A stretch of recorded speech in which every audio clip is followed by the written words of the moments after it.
Well, I have to turn on my microphone. We're here with a lot to talk about and not too much to report as of yet. Let's welcome in our DLS emergency pod on a Friday morning. It is trade deadline day. We have a full show coming up. It's Sean. It's Luds. I'm here. Hey, Luds, remember a week or so ago when I sent you that, or not, I didn't send it to you. I showed you that clip of my neighbor's Ring camera with the skunk. We had, and you said have your tomato sauce ready. One of my dogs got it last night. Oh no! I came home to a very stressed out wife trying to clean the dog and air the house out. So I had to scramble a little bit this morning, but I got on with about 30 seconds to spare for our show today. So good morning, everyone. It doesn't smell too badly in our house today. That's quite the story. When we've been told we have to do this in 15 minutes, you're going to lead with that when we have 15 minutes to get through all of this? Skunk smell. Okay. Yes. Hi, Sean. Hey, Sean. Hi, Sean. Way to sleep through all the fun last night. I just woke up early. That's all. Sean, doesn't that fit in well to the negotiations right now? It does. It does. It does. It is. Right. It's fitting. So we have to do this in less than 15 minutes because this is just a quick sort of show. I don't know. Precursor to the rest of the day. So Sean, you did a really nice write-up on your Substack. I thought that would be a great way to start. Yeah. Can you give us everything, everything we know right now about the Mikko Rantanen negotiations between the Stars and the Carolina Hurricanes? Yeah, so let's go through this. There's a couple key things here, and this is both what we've seen from some other people reporting. I've made some calls myself, talked to some other people. Little shout out to my pal Cam Robinson over at Elite Prospects, who's also been doing some digging on this. As of right now, we know that last night, somewhere before midnight Eastern, roughly, the Carolina Hurricanes and Dallas Stars worked out the framework of a deal that would bring Mikko Rantanen to Dallas. We don't know what the return is. I know that's the first question. It'll be like, oh, what would go back to Carolina? We don't know. Both the GMs are keeping it pretty tight on what actually this framework of this deal is. But the key condition for this deal to mean anything at all for the Stars is they have to get that extension signed with Mikko Rantanen. The Stars are not interested in bringing in Mikko Rantanen at a high cost as a rental. They need to get the deal done. And so the Hurricanes understood that. General Manager Eric Tulsky in Carolina gave the Stars permission to work with Andy Scott, the agent for Mikko Rantanen, to work out a deal for a potential extension. As of this morning, obviously, no deal has been signed. There's been no trade.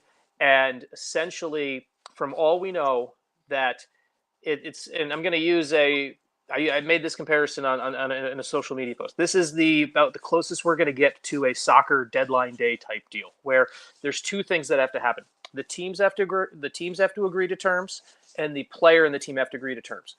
If both of those don't happen, there's no deal. So right now the puck is effectively in court for Rantanen's camp and the Stars to figure something out. If they figure something out, the deal will get done, from my understanding. If they don't figure out something, there will be no deal, and maybe Carolina has to circle back. That's where we are right now. The Hurricanes and Stars are effectively there. There's nothing new for them. It's more so it's just Rantanen's camp and the Stars camp, and which happens to be fitting because Rantanen's camp happens to be the same camp that represents Wyatt Johnston and Thomas Harley. So this is not a new player for Jim Neal to deal with. Sean, can you tell us a little bit about Adam Scott? Andy Scott.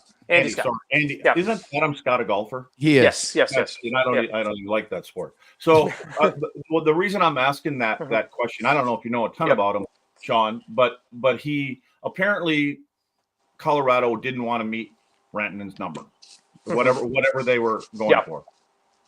He basically said nothing to Carolina. Didn't say yes, didn't say no.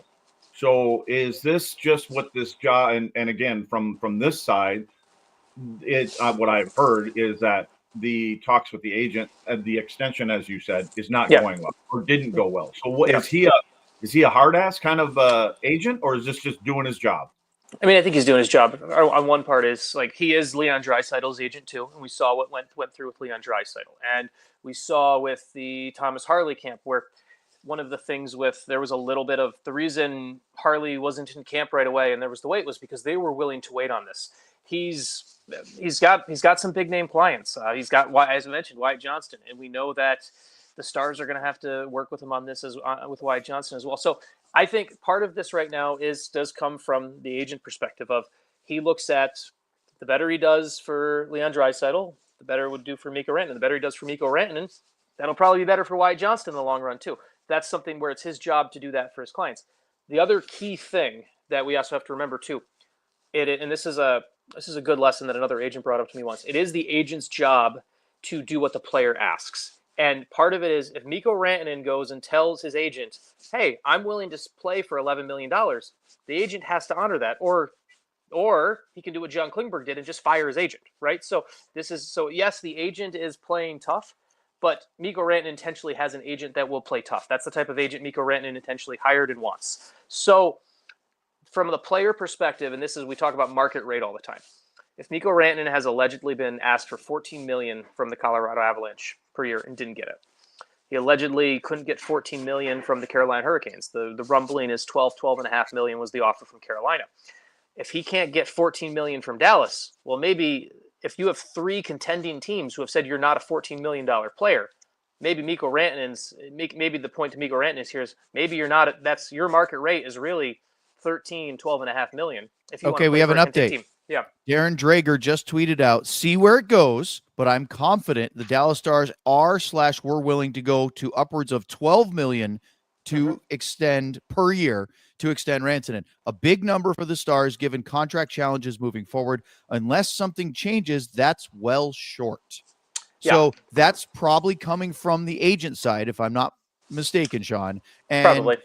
If the only counter to your point about if three teams say no to that number, then three contending teams. Three contending teams. The counter is, and this may not suit Rantanen, but there might be a team or two out there that's not a contending team willing to reach that valuation in free agency. Does Rantanen want Chicago? Do you want to play for the Chicago Blackhawks? Is the question. Does Rantanen want to do that? Luds? I'll play for the Blackhawks. For $15 million? Would you do it for 13? I'll play for $13 right now. But hey, Sean, so when you're talking about these other couple markets, whatever, 2 or 3, does the no tax kind of does he not want to say, okay, well, I get it, you want 13 there, getting 12 here is the same as getting 13 there. Do they not take that into account?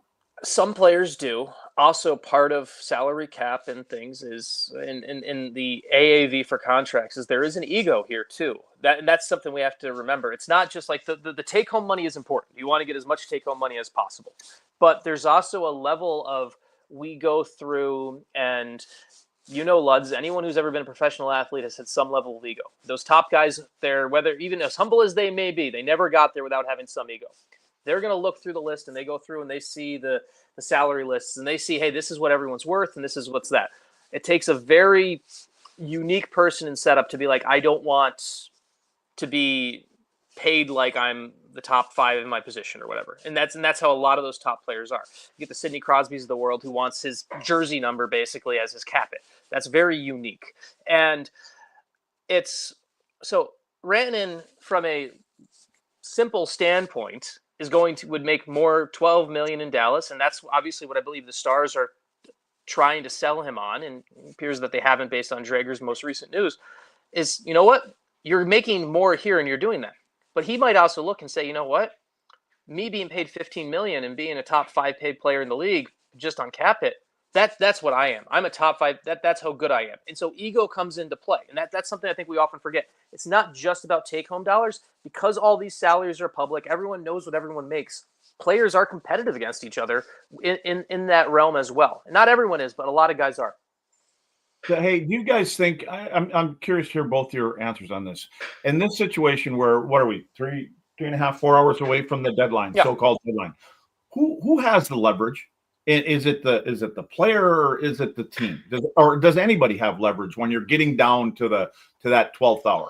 Well, I think right now in the Rantanen situation, right now that the person who has the leverage is it's twofold right now, where it is the Hurricanes. They don't have to do anything. People just have to remember that, right? Like, they don't have to. They can effectively keep Mikko Rantanen, and he's one of their best players, and they're much more of a Stanley Cup contender with him in the lineup than without, and they can just do that. And I think the perspective of forcing a trade and everything like that, like, this is a very weird leverage point. There's no. We're talking about two contending teams trading with each other. It's a trade that doesn't have to be made. That's what makes this one so fascinating to me. And I'll let you answer, since I know we got to be quick here so we can get to the other final points. But like, the fact is, we're not talking about a bad team saying, like, I got to get something for this guy because we won't have him for the playoffs. They will have him for the playoffs. So I think that's what makes this so fascinating. Let me ask you guys each a question, and then we have to wrap because we only have a couple minutes left. So we'll start with Luds and then go to Sean. Do you want the Stars to pull this off? And if so, why?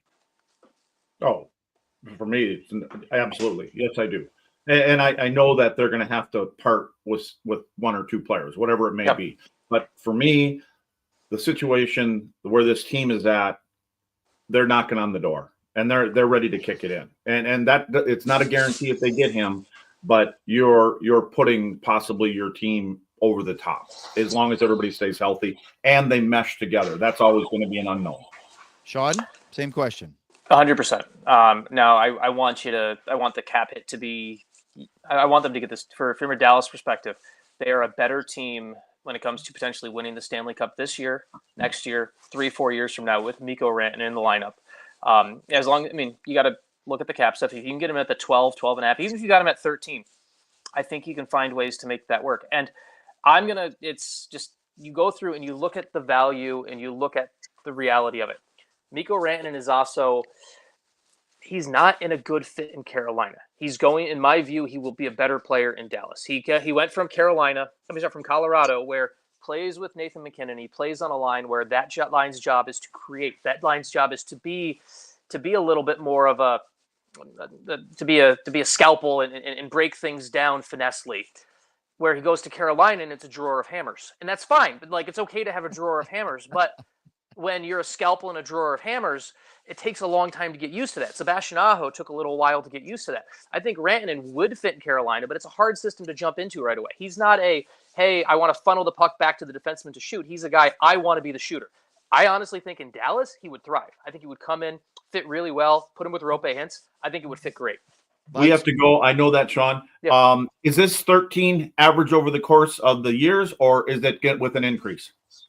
13 per season is what I would look like. Okay. I'm okay with that because. Okay. Last very short thing for both of you.